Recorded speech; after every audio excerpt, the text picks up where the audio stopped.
I've been a control pad user for a very long time. The stopping power is just very beneficial for games like CS:GO and Valorant where you need a lot of precision. And my tracking aim is naturally very good, so I can track very well even with a control pad. It just hasn't made sense for me to move to a speed pad. Until now that I've actually tried one after a very long time. The Endgame Gear MPC450 just seems like a very good option for those who have used control pads for a long time but would like to try something faster. So let's go take a closer look. The MPC450 has a dark blue surface that's made of Cordura. Cordura is widely used in protective workwear, so it's highly durable. The Cordura surface means that the mousepad is water and dirt repellent and also should be highly durable. Before going any deeper into the surface, let's look at a few details. On the left top corner of the mousepad there is this Cordura label. It's attached on the stitching and not on the surface. Then on the top right corner there is the Endgame Gear logo. It's on top of the surface, so you can definitely feel it. These two features make the complete top right corner and a little bit of the top left corner unusable. Not a lot of people use these top corners of the mousepads, but this is an issue for those who need those corners. The mousepad is 3mm thick and it's not very soft. This is one of the hardest feeling cloth pads that I have tried. Looking at the other dimensions, the pad is 450mm times 400mm. For me that is easily large enough. This is the smallest version of the pad and it comes in a flat box. There are also two larger versions and of course those come rolled up in a box.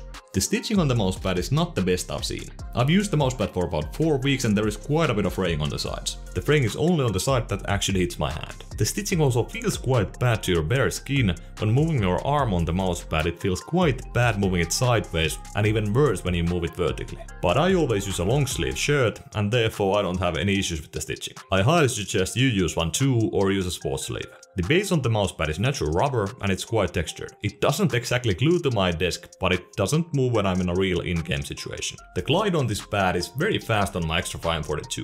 The glide is also very good on my Razor Viper Ultimate and even on my Logitech G305.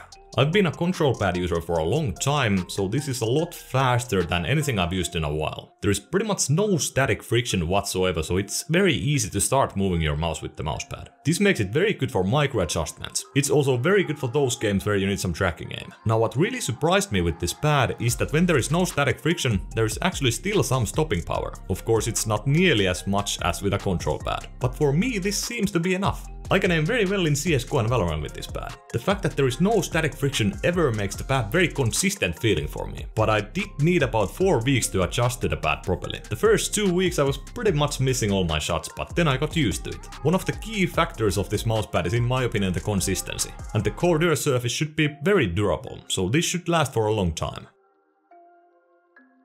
One of the biggest selling points of this mousepad is the price. The small version that I have here is only 19 euros, so it's extremely good value for your money. This is a great pad for those who have used control pads before but want to try something faster. But do keep in mind that this is a lot faster than a standard cloth pad. The fact is that the downsides of the pad do not affect me so much, and I think that most of the people who use medium or high sensitivity will be just fine with the pad. I mean even in this small size. Of course the patch and the logo do not affect those who buy the extended versions at all. The stitching is something you might have an issue with if you don't use a long sleeve shirt or a sports sleeve when you game. My experience with the pad after the first 2 weeks has been great. I'm very happy that I did use some time to get adjusted to it because I am aiming very well with this pad. Last time I used a hard surface was about 12 years ago when I played Call of Duty 4 professionally. It was a hard pad from Q-pad with a rough surface. And the MPC450 does remind me a little bit of that. It does have that speed factor of a harder pad, but does still have some of that control from cloth pads. Some of you guys will for sure like the mixture that the pad provides. As I previously mentioned, I do enjoy playing with the pad. CS:GO and Valorant feels very good, and so does Quake Champions and Diabolical. The downside of a speedier surface like this is that when I'm not feeling my best, I'm missing quite a bit of shots. A control pad can be more foolproof for games such as CS:GO and Valorant, where you need to be very precise at times. I've only had a couple of those off games though, and that also happens with a cloth pad. Aim-wise, it's just not as bad with a cloth pad. So that was pretty much it for this video. The Endgame Gear MPC450 just provides extremely good value for your money. It provides a very good glide that's not too smooth. That little lack of smoothness actually provides decent amount of stopping power, which is the main reason I actually love this pad. I will highly recommend this to anyone who has played with a control pad before